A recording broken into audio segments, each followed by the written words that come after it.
오늘 이 새벽에 하나님께서 주시는 말씀은 히브리서 12장 1절부터 13절까지입니다. 히브리서 12장 1절부터 13절 제가 봉독하겠습니다. 이 시대에 가빠른 세상의 흐름과 수많은 유혹과 많은 방향들 속에서 살아가는 우리에게 하나님께서 뭐라고 말씀하시는지 읽겠습니다. 그러므로 우리에게 구름같이 둘러싼 허다한 증인들이 있으니 모든 무거운 것과 얽매이기 쉬운 죄를 벗어버리고 인내로써 우리 앞에 당한 경주를 하며 믿음의 주요 또 온전하게 하시는 이인 예수를 바라보자. 그는 그 앞에 있는 기쁨을 위하여 십자가를 참으사 부끄러움을 개의치 아니하시더니 하나님 보좌 우편에 앉으셨느니라. 너희가 피곤하여 낙심하지 않게 하기 위하여 죄인들이 이같이 자기에게 거역한 일을 참으신 일을 생각하라. 너희가 죄와 싸우되 아직 피 흘리기까지 대항하지 아니하고 또 아들들에게 권하는 것 같이 너희에게 권면하신 말씀도 잊었도다. 일러스되 내 아들아 주의 징계하심을 경히 여기지 말며 그에게 꾸지람 받을 때 낙심하지 말라. 주께서 그 사랑하는 자들을 징계하시고 그가 받아들이시는 아들마다 채찍질 하심이라 하였느니 너희가 참음은 징계를 받기 위함이라. 하나님이 아들과 같이 너희를 대우하시나니 어찌 아버지가 징계하지 않는 아들이 있으리요. 징계는 다 받는 것이거늘 너희에게 없으면 사상자요 친아들이 아니니라. 또 우리 육신의 아버지가 우리를 징계하여도 공경하였거늘 하물며 모든 영의 아버지께 더욱 복종하며 살려 하지 않겠느냐. 그들은 잠시 자기의 뜻대로 우리를 징계하였거니와 오직 하나님은 우리의 유익을 위하여 그의 거룩하심에 참여하게 하시니라. 무릇 징계가 당시에는 즐거워 보이지 않고 슬퍼 보이나 후에 그로 말미암아 연단받은 자들은 의와 평강의 열매를 맺느니라. 그러므로 피곤한 손과 연약한 무릎을 일으켜 세우고 너희 발을 위하여 곧은 길을 만들어 저는 다리로 하여금 어그러지지 않고 고침을 받게 하라. 푸른 마르고 꽃은 시드나 하나님의 말씀은 영원히 서리라.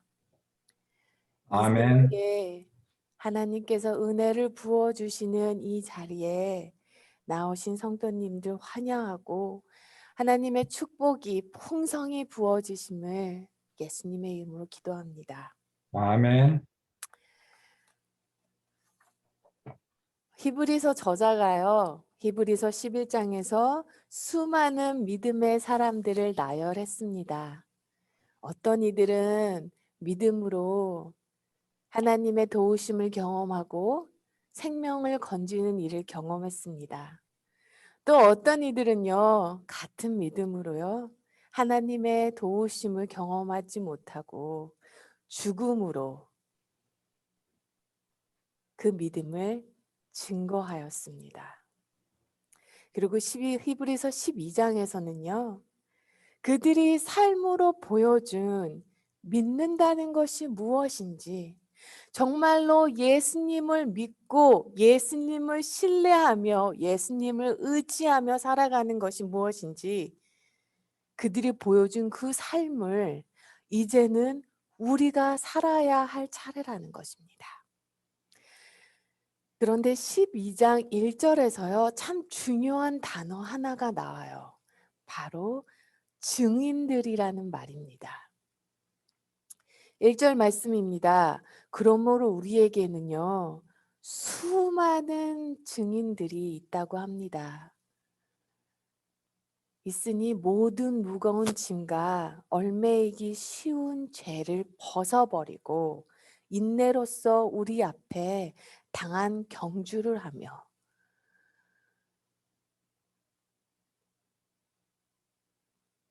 우리에게는요. 믿는다는 것이 무엇인지 삶으로 보여준 수많은 증인들이 있다고 합니다. 여기서 증인들이라는 말이요. 헬라어로 말투스예요. 말투스가 이 단어에서요. 순교자라는 말을 영어 순교자라는 말이 나왔습니다. 즉 이게요. 초대교회 때 순교자라는 말이 처음으로 나왔어요.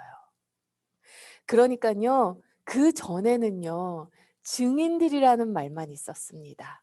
말로 자기가 본 것, 경험한 것, 자기가 믿고 있는 것을 말로 입증하는 사람들이 있었어요.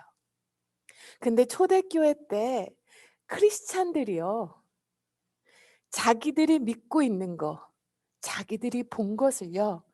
말뿐만 아니라 삶으로도 입증할 수 있는구나. 그래서 그때 순교자라는 말이 나왔어요. 우리가 예수님을 다 믿는다고 합니다. 그런데요. 어떤 믿는 사람들은 말로만 믿는다고 해요. 말이 다예요. 근데 어떤 믿는 자들은요. 삶으로 믿음으로 산다는 것이 무엇인지 입증한다는 거예요. 말로 증언하는 사람은 증언이고요. 증언들이고요. 증인들이고 삶으로 입증하는 사람들은 순교자라는 거예요. 그래서 세상이요. 삶으로 증인하는 자, 순교자라는 말이 세상에 나왔다는 거예요.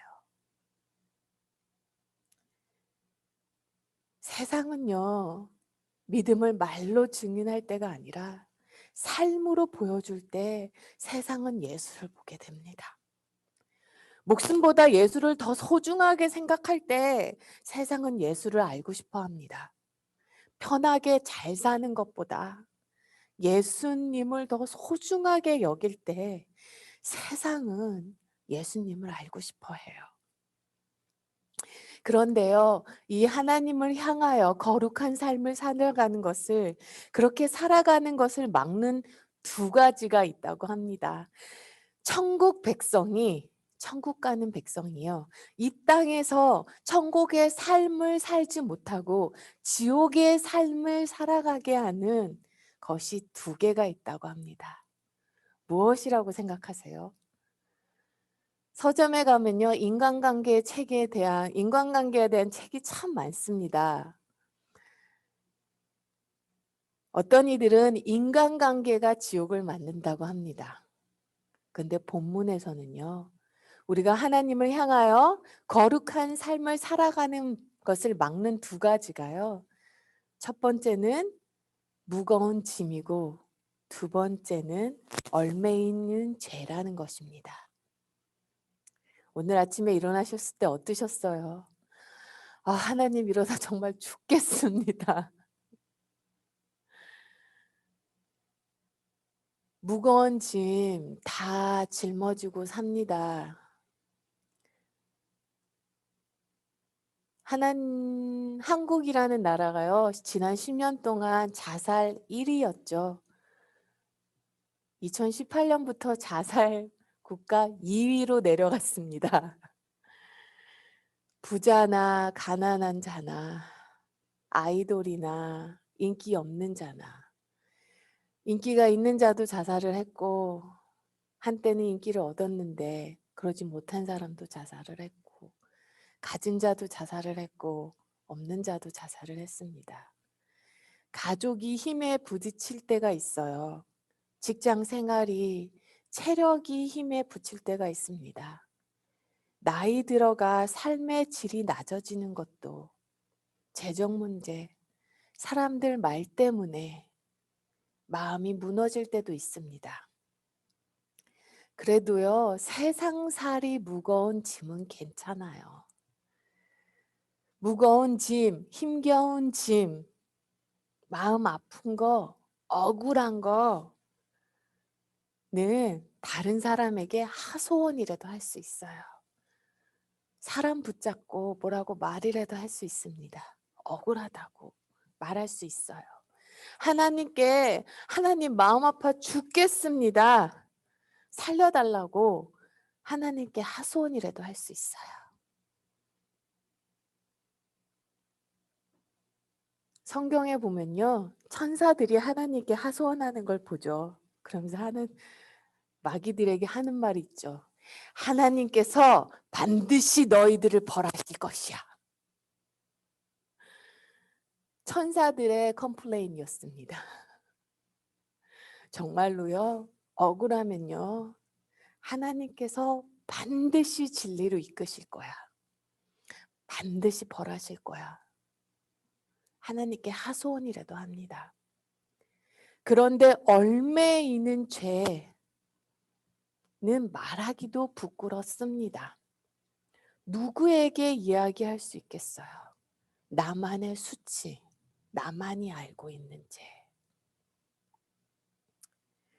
교회 장로님이 불법과 편법으로 사업을 하셨습니다. 교회 권사님이 직장에서 뇌물을 받아 구속되었습니다.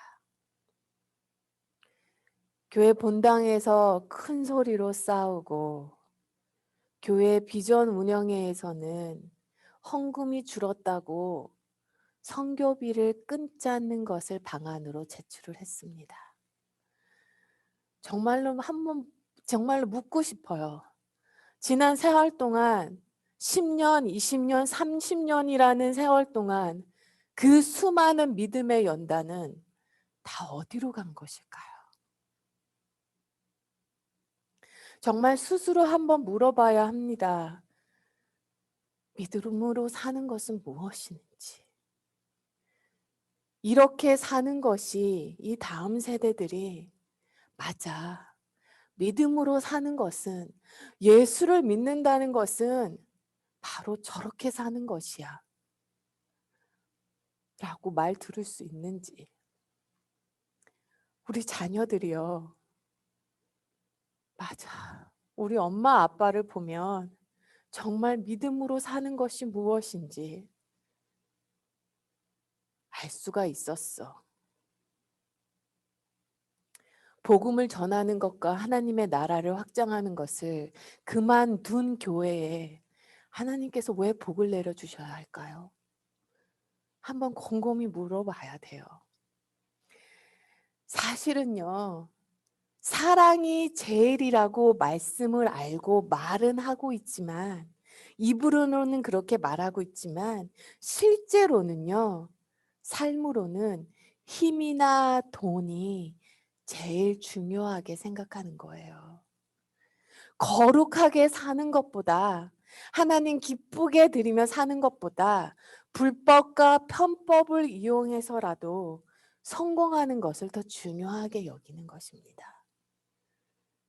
주님과의 교제를 통해서 누리는 기쁨보다 세상 즐거움을 더 좋아하는 거예요.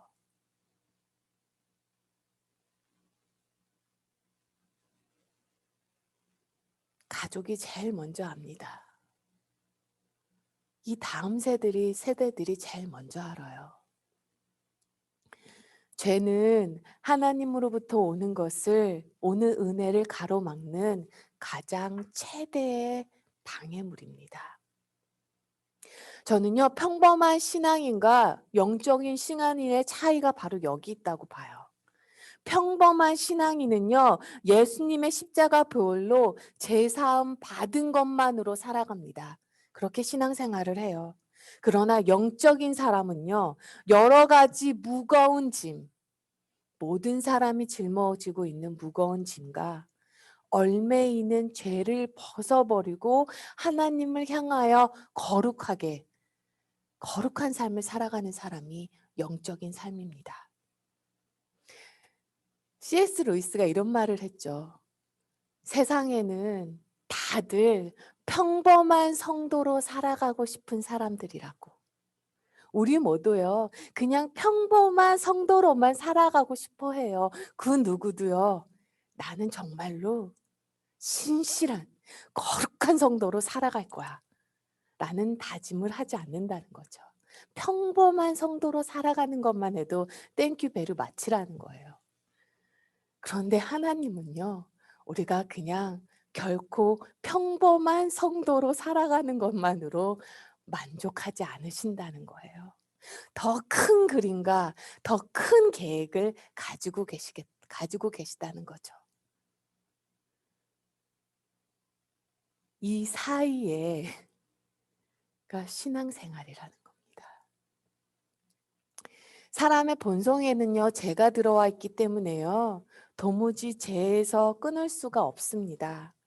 그래서 사람은 평생 두려움과 염려, 근심, 걱정거리로 해결하지 못하는 죄에 매여서 사는 거죠.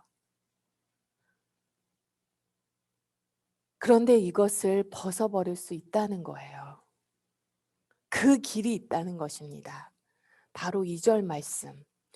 믿음의 창시자요, 완성자이신 예수를 바라보라는 것입니다. 3절 말씀. 너희가 피곤하여 낙심하지 않기 위하여 예수님을 생각하라는 거예요. 예수님을 바라보면 무거운 짐과 얽매인 죄에서 벗어날 수 있다는 것입니다.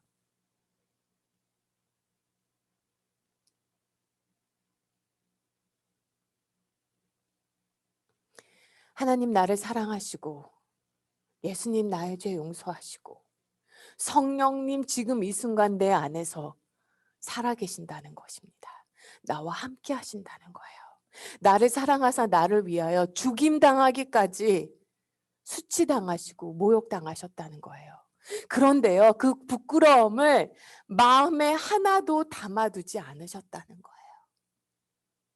우리는요, 신앙생활 하면서 당한 수치, 부끄러움, 마음에 담아두는데 예수님은 죽기까지 그것을 담지 않으셨다는 거예요. 죄를 모르시는 예수님이 죄인 취급 당하셨습니다. 고결하신 예수님, 하나님인 예수님께서요, 죄인으로 낙인 찍혀 모든 사람의 놀림거리가 됐어요. 죽는 마지막 그 순간까지 세상의 놀림거리가 되었습니다. 아무리 못된 사람이라도요, 아무리 싫은 사람이라도요, 그 사람의 임종의 순간에는 엄숙해져요. 나한테 아픔을 준 사람이라도요, 정말로 잘 살으셨습니다. 수고했습니다. 하고 지난 허물 다 덮어드리고 편안히 가게 해요. 사람도 그렇게 해요. 근데 예수님은요, 죽어가는 순간 마지막 숨을 거두기까지 그 죽음도 세상에 조롱거리가 됐어요. 놀림거리가 되셨습니다. 그리고 십자가를 지시고 하나님의 보좌 영광 위에 앉으셨어요. 그러기 때문에 나도 십자가 지는 일이 있어도 그 길을 갈 수 있게 됐다는 것입니다. 어떤 고난이 와도 그 길을 가겠다는 거예요. 왜냐하면 예수님이 나를 사랑하시니까, 나의 생명 되시니까, 죽음도 질병도 그 사랑에서 나를 끊을 수가 없기 때문이에요.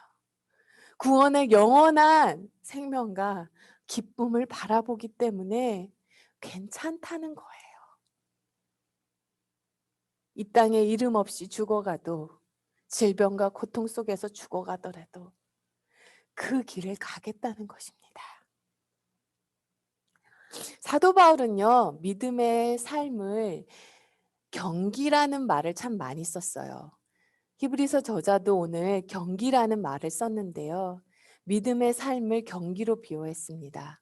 근데 믿음의 삶을 사는 것은요, 다른 사람들과 경기하는 게 아니에요. 다른 성도님들이 나의 경쟁자 아니에요.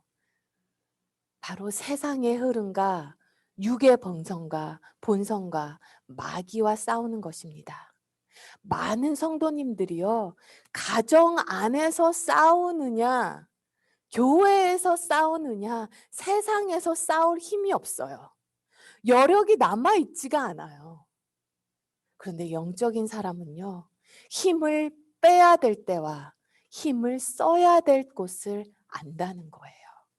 누구와 힘써 싸워야 하는지, 싸우지 말아야 되는지를 알고 있다는 것입니다. 힘써 싸워야 하는 것은 세상의 죄예요. 세상의 흐름이에요. 육의 본성이에요. 가족 아니에요. 형제 자매 아니에요. 죄와 싸워야 한다는 것입니다. 4절 말씀 있습니다. 읽겠습니다. 너희가 죄와 싸우되 아직 피 흘리기까지 대항하지 아니하고. 5절 말씀, 하나님의 권면의 말씀, 즉 하나님께서 자신의 자녀를 훈계한다는 것을 잊었다고 합니다. 그러니까요, 두 가지를 말하고 있어요. 히브리서 저자가. 첫 번째는요, 너희들이 죄와 싸우되 피 흘리기까지 싸우지 않았다는 거예요. 두 번째는요, 지금 하나님께서 고난을 통하여 자기의 자녀를 징계하시는데 사실 징계가 아니라요. 원어에는 디스플린이 되어 있어요. 디스플린. 훈육이죠. 훈계. 하나님께서 훈계하실 때, 훈육하실 때 그것을 잊었다고 합니다. 자, 하나님께서 우리를 훈계하실 때 잊었다는 것은 무엇이냐면요. 고난 중에 하나님께서 나를 만지실 때 고통 중에 하나님 살아계시지 않으신가 봐. 하나님 나와 함께 하시지 않으신가 봐. 이렇게 말하는 것을 하나님께서 자신의 자녀를 훈계하시는 것을 잊었다고 말하는 것입니다. 그러나 그렇지 않다는 거죠. 그리고 또 하나 히브리서 저자가요 말하는 것이요. 너희가 죄와 싸우되 피 흘리기까지 죽기까지 싸우지 않았다고 합니다. 사람들은요. 죄 안 짓고 사는 사람이 어디 있냐고 말을 해요. 제가 직장 생활을 할 때요.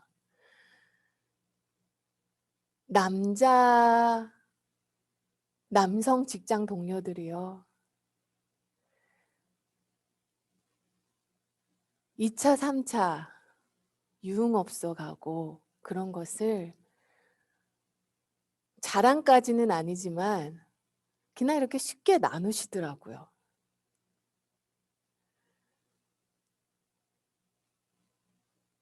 그런데요, 그 말을 들으면서요. 또 다들 그냥 고개를 끄덕여 줘요.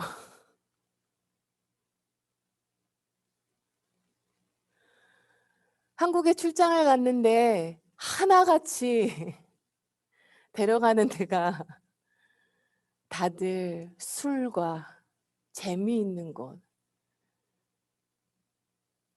제가 사실 그때 뭐라고 했어요. 한국에서 갈 데가 이렇게 없냐고. 한국에 갈 데가 얼마나 많은데 이것밖에 없냐고. 예전에 청년 중에 한 청년이 아틀란타에서 여자분들이 일하시는 유흥업소에 다녀왔다고 얘기를 합니다. 분기별로 한 번 정도는 다녀와야지 스트레스도 풀린다고 하더라고요. 그때 제가 청년부를 담당하고 있었기 때문에 죽기까지 왜 싸우지 않냐고. 피 흘리기까지 왜 죄와 싸우지 않냐고. 하나님, 나를 구하소서. 죄에서 구하소서. 하나님, 이 죄를 지을 바에는 차라리 내 영혼을 데려가소서. 그렇게 기도하면 하나님께서 죄에서 구해주시지 않으시겠습니까? 그 죄의 유혹에서 건네주시지 않으시겠어요? 그런데 하는 말이요. 남자들은 그렇게 스트레스를 풀어야 된다는 거예요. 세상은요. 무능력한 것은 절대 참지 못합니다. 근데요. 죄 짓는 것은 눈 감아줘요. 죄 안 짓고 사는 사람이 어딨어. 게으른 것은 못 참아줘도요. 저희 상사 제가 항상 하는 말 있죠. 노는 꼴을 못 보신다고. 노는 건 못 봐도요. 죄 짓는 것은 그냥 눈 감아 주시더라고요. 근데 본문 말씀은요. 너희가 죄와 싸우되 피 흘리기까지 싸우냐고 물어봅니다. 하나님, 저 피 흘리기까지 죄와 싸웠습니다. 상처받고 피 철철 흘려요. 하나님, 저 사람을 사랑하되 사람을 품되 피 흘리기까지 품었습니다. 피 hun물을 흘리며 용서했습니다. 말할 수 있어야 된다는 거예요. 이렇게 사는 삶이 쉽지는 않겠죠. 오죽하면 히브리서 저자가요, 경기라는 말을 썼겠습니까? 사도 바울도 이런 말을 했죠. 나는 선한 싸움을 싸우고 나의 달려갈 길을 마치고 믿음을 지켰다고 합니다. 달리기 할 때 어떠세요? 저도요, 달리기를 이렇게 가끔 운동할 때 하는데요, 옆구리가 아파 죽을 것 같아요. 숨이 헐떡벌떡 진짜 숨이 차서 죽을 것 같습니다. 그것이 믿음의 삶이라는 거예요. 그렇게 달려간다는 거예요. 그러니 12절 말씀, 힘 빠진 손과 힘 빠진 무릎에 일으켜 세우라는 거예요. 절림 거르는, 저는 다리로요, 똑바로 걸으라는 것입니다. 그런데요, 예수님을 바라볼 때만 절음거리는 다리로도 똑바르게 걸을 수 있다는 것입니다. 다리를 저는데 어떻게 똑바로 걸을 수 있겠어요? 오직 예수님을 바라볼 때 저는 다리로도 바르게 걸을 수 있다는 것입니다. 왜냐면요, 성 어거스틴의 말을 빌리자면 우리의 하나님은요, 구부러진 막대기를 가지고도 똑바른 선을 그리시는 분이기 때문이에요. 우리가요, 어떤 생각을 품고 사는지가 참 중요합니다. 사람은요, 생각하는 것을 멈추지 않아요. 끊임없이 생각하고 끊임없이 염려하고 끊임없이 근심합니다. 사탄은 끊임없이 우리에게 생각을 던져줘요. 어떤 생각을 품고 사느냐가 참 중요합니다. 염려, 걱정, 쓸데없는 망상, 세상 생각. 그리고요, 성경은요, 무릇 그리스도 예수 안에서 경건하게 살고자 하는 자는 박해를 받으리라고 했어요. 받을 수도 있다가 아니라요, 반드시 받을 거라는 것입니다. 당연하죠. 세상의 흐름과 반대되는 거 살아가는데. 사람은요, 내가 안 하는데 남 하는 거 싫어해요. 왜냐면 자기가 더 왜소하게 보이기 때문이죠. 직장에서도 그럽니다. 너무 열심히 하지 말라고. 적당히 하면 말 안 듣는다고. 그냥 남들 하는 것만큼만 해. 남들 하는 대로만 해. 근데 믿음의 삶은 그렇지 않다는 거예요. 달려가야 된다는 것입니다. 고난, 오해, 배신, 절망, 좌절, 의심 온다는 거예요. 그 믿음의 연단의 시간에요, 무슨 생각을 하고 있는지가 대단히 중요합니다. 그 시간에 우리가 해야 될 것은요, 하나님을 가까이 하는 거예요. 인생은요, 누구를 가까이 하느냐에 따라 결정되어 있습니다.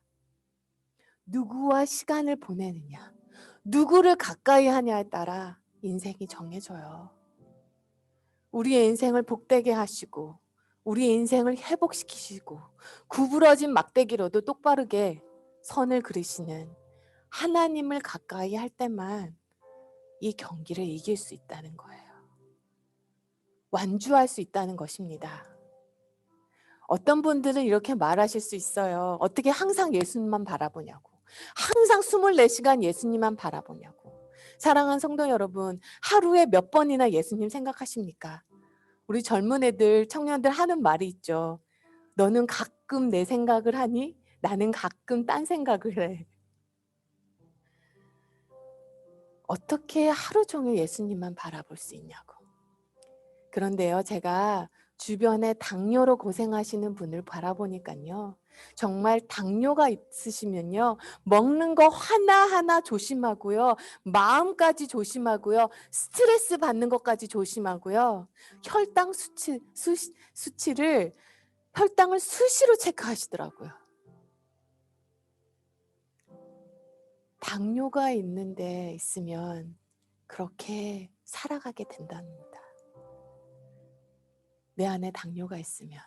근데 내 안에 예수님이 계세요. 예수님도 수시로 체크할 수 있다는 것입니다. 수시로 바라볼 수 있다는 거예요. 의사 선생님이요. 암입니다. 일기든 사기든 상관없어요. 의사 선생님이 암입니다. 암이 있어요. 이 말 한마디예요. 먹는 거, 자는 거, 마시는 거, 생활의 모든 패턴이 바뀝니다. 예수님 바라볼 수 있다는 거예요. 예수님 바라보면요. 고생할 것 두렵지 않습니다. 생명 주셨는데 영원한 생명, 구원의 영원한 생명과 기쁨을 바라보니 불확실한 미래가 두렵지 않다는 것입니다. 주님 함께, 나와 함께 하시는 그 주님을 바라볼 때 그렇게 할 수 있다는 거예요. 정말로 예수님을 온전히 바라보고 예수님 내 삶의 주님 되시고 내 마음의 주님으로 삼으시고 그렇게 오늘 하루를 삶을 살아가기를 소망합니다. 이 시간 함께 기도했으면 하겠습니다.